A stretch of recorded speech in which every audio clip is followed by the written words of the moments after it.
Hello friends, तो कैसे हैं आप सब। आज है हमारा day 16 of 30 days series of business environment and legal unit third.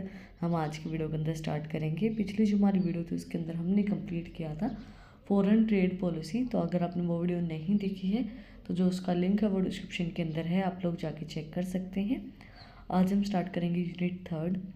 मुझे एक चीज़ लग रही, मैंने अभी सिलेबस को देखा दोबारा से, तो हमारी ये जो सीरीज़ है 30 डेज़, ये मुझे लगता है कि 25 डेज़ के अंदर ही कंप्लीट हो जाएगी। क्योंकि जो यूनिट 4 है, मैंने सोचा था बहुत बड़ी यूनिट होगी, बट उसके अंदर 2-3 ही टॉपिक है यूनिट 4 के अंदर, तो बहुत छोटी सी यूनिट है। तो शायद हो सकता है कि हमारी 25 डेज़ के अंदर ही ये सीरीज़ कंप्लीट हो जाए। कोई बात नहीं, हमारे लिए क्या है, जल्दी हो रही है ना।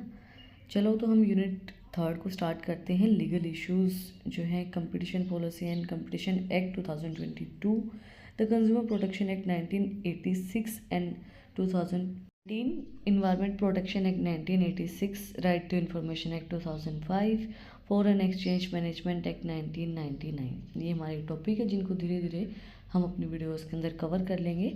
आज के वीडियो के अंदर हम कवर करेंगे competition policies and competition act 2002। सबसे पहले competition act 2002। The competition act 2002 is a law that govern commercial competition in India. It replaces the Irresistible Monopolies and Restrictive Trade Practices Act 1969. The Competition Act aims to prevent activity that have an adverse effect on competition in India. The article will give further details about the Competition Act in 2022 within the concept of civil service examination.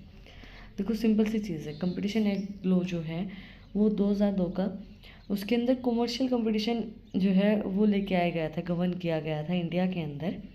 इसके अंदर इसका main M यही होता है कि क्या effect पड़ेगा उस चीज़ को देखना, कि इंडिया के अंदर क्या इफेक्ट पड़ेगा कंपटीशन से और इन एक्टिविटीज़ से अगर हम करवाते हैं तो उन चीज़ों का क्या इम्पैक्ट पड़ेगा, इफेक्ट पड़ेगा, उस चीज़ को देखना। थोड़ा सा और डिटेल में समझते हैं history of competition act 2002।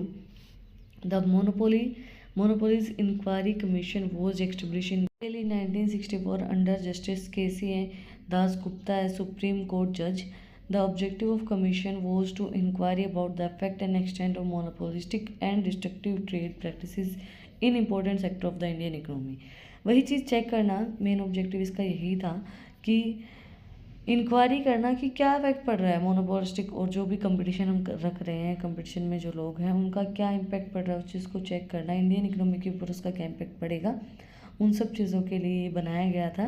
The monopolistic and destructive practices act 1969 was an attempt to limit the concentrations of wealth in a few hands of the limit and monopolistic practices, but it has to work in its definition of what is monopolistic practices. Thus it has decided that a new law governing competition in India was required. Keeping the above process in mind, the Competition Act was introduced in Lok Sabha on 6 August 2001.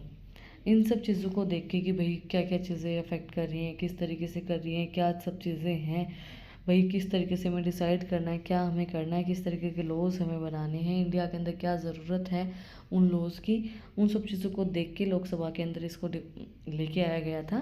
Definition under the competition act, definition क्या रहेगी competition act 2002 की। सबसे पहले acquisition is defined as direct और indirect agreement to acquire shares, voting right और control of assets over an enterprises. Acquisition का मतलब क्या होता है, डायरेक्ट या इनडायरेक्ट कुछ भी हम एग्रीमेंट के थ्रू या उसको वैसे एक्वायर कर लें, उनके शेयर्स, उनके वोटिंग राइट और उनकी एसेट्स के ऊपर कंट्रोल, तो उसका मतलब होता है एक्यूजेशन, मतलब कि डायरेक्टली या इनडायरेक्टली हम उनके वोटिंग राइट्स और शेयर्स को ले लें। A cartel is defined as an association of producer seller who limit control distribution sale or promotion on goods through an agreement and previous mode। Kettle का मतलब क्या होता है, एक प्रोसीजर होती है जिसके अंदर सेलर जो है वो लिमिट करता है कि भाई मुझे अपने गुड्स को इतना ही डिस्ट्रीब्यूशन करना है, इतना ही सेल्स प्रमोशन करना है, ये हमारा एग्रीमेंट है। वो पहले ही एग्रीमेंट में क्या कर लेता है कि प्रोड्यूसर को क्या प्रोड्यूस करना है, कितना प्रोड्यूस करना है, कितना सेल करना है, कितना डिस्ट्रीब्यूशन करना है, कितना प्रमोशन करना है, वो सब चीज़ें उसके अंदर डिसाइड कर लेते हैं।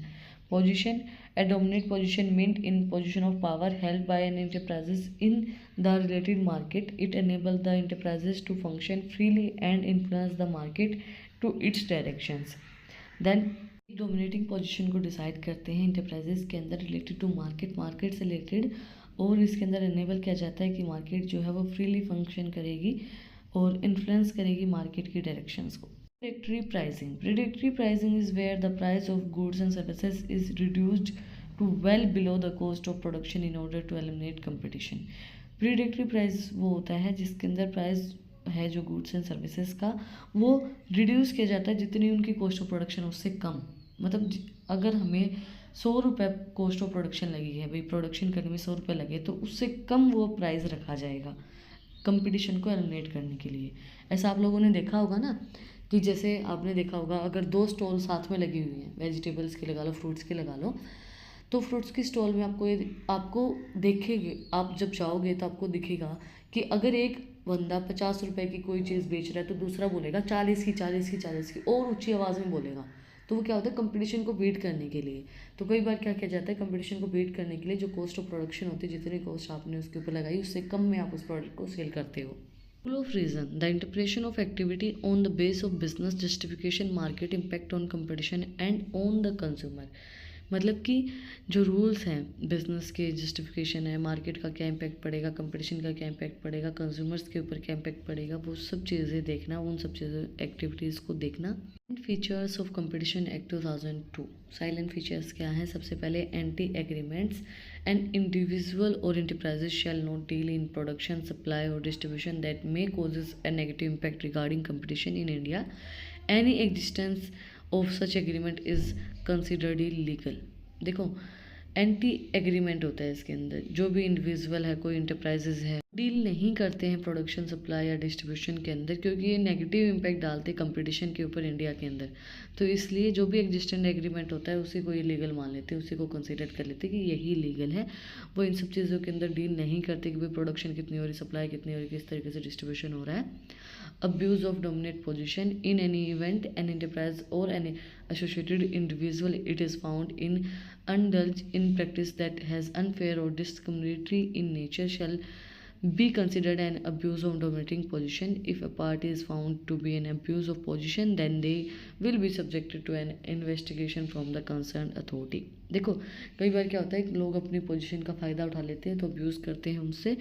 तो उस सब चीज़ों प्रैक्टिस अगर हो रही है, वहाँ पे डोमिनेट कर रहा है कोई, किसी को अब्यूज़ कर रहा है, तो फिर इन्वेस्टिगेशन की जाएगी कि भाई क्या हो रहा है, क्या नहीं हो रहा है। फिर कंसर्न जो अथॉरिटीज़ हैं वो सब चीज़ें देखेंगे कि भाई किस तरीके से हो रहा है, क्या हो रहा है, कौन कर रहा है, वो सब चीज़ें। Combination as per the act of combination is defined as term which led to an acquisition और merger, but should such combination across the limits as put forth by the act, and then the parties involved will be under the sustainability of the competition commission of India.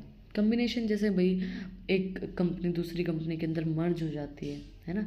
Acquisition मतलब एक company ने दूसरी company को take over कर लिया, पूरी ही अपने अंदर ले लिया।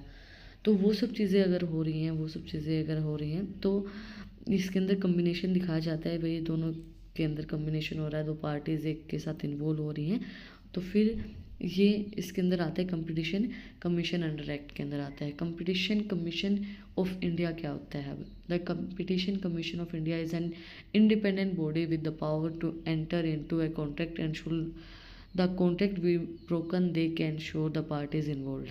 The commission consist of a maximum of 6 members who are tasked with sustaining and promoting the interest of consumer in order to foster and deal environment for economic competition.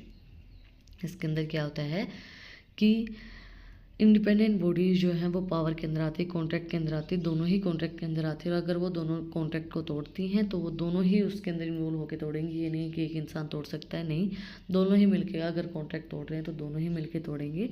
Maximum 6 member होते हैं जो task को perform करते हैं अपने जो उनका खुद का इंटरेस्ट है उसको प्रमोट करने के लिए, कंज्यूमर्स को देखने के लिए और इन्वायरमेंट को, और जो कंपटीशन इन्वायरमेंट है उसके साथ डील करने के लिए। आज हमने सिर्फ कंपटीशन एक्ट 2002 को ही कवर किया है। कंपटीशन पॉलिसीज़ हमारी रह गई हैं जो हम अपने नेक्स्ट पार्ट के अंदर, नेक्स्ट वीडियो के अंदर कवर करेंगे। अगर आपको कुछ भी डाउट है, कुछ भी पूछना है तो कमेंट में आप मुझसे पूछ सकते हैं। और अगर आपको इन टॉपिक्स की PDF चाहिए तो टेलीग्राम चैनल का लिंक भी डिस्क्रिप्शन में है, वहाँ पर जाके आप मुझे फॉलो कर सकते हैं। और भी इंटरेस्टिंग रील्स को देखने के लिए इंस्टाग्राम चैनल का लिंक भी डिस्क्रिप्शन में है, वहाँ पे जाके आप मुझे फॉलो कर सकते हैं। और अगर आपने वीडियो को यहाँ तक देखा है तो प्लीज़ सब्सक्राइब के बटन पे मुक्का मार दो, बेल आइकन प्रेस करो ताकि जो सबसे पहले अपडेट है वो आप लोगों के पास आए। तो एक नई वीडियो के साथ, एक नए टॉपिक के साथ, like share and subscribe. Thank you for watching my video and enjoy your life.